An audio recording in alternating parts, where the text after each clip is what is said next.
Sinubukan ko naman lumapit sa 5'6", sa mga kapatid ko at sa mga kaibigan ko. Hindi talaga nila ako pinapahiram at that time. Tanggal pa ako sa trabaho. Sorry talaga, B. Pero kung gusto mong lumaya, papalayain kita. Naguguluhan din ako at that time. Hindi ko alam kung anong gagawin ko at saan ako lalapit. Malaya ka na, B. Salamat sa lahat-lahat ng 6 years nating relasyon.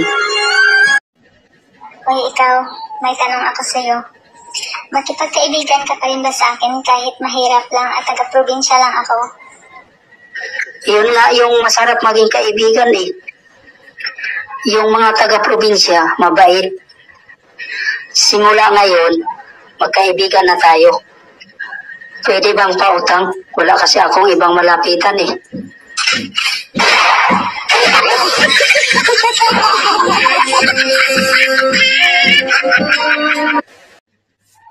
Bakit ha? Naramdaman mo na ba yung nararamdaman ko para husgahan mo ako? Ang sakit yan! Paano na akong babag sa salukot? Awang-awa na ako sa sarili ko. Galit na galit ako. Hirap na ako. Pero hindi ako pwedeng sumuko. Hindi ako pwedeng magalit dahil wala akong karapatan.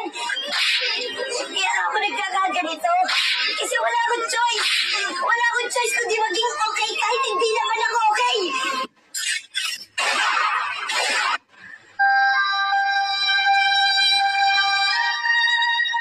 Ngayon dumating ka na sa buhay ko. Hindi na kita hahayaan pang mawalay ka pa sa buhay ko.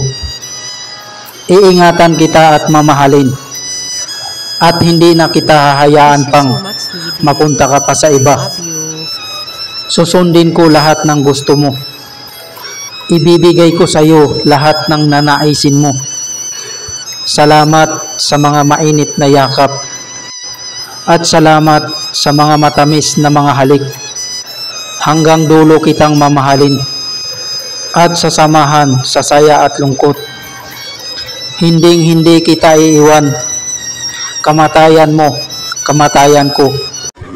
Wow, ito talaga ang mga kinasabihan ko na mangyari sa buong buhay ko. Yun bang may mga babaeng minamahal ka at iniingatan ka at pinapasaya kanila sa kanilang paglalambing. Ang sarap damhin ang kanilang mga yakap at mga halik.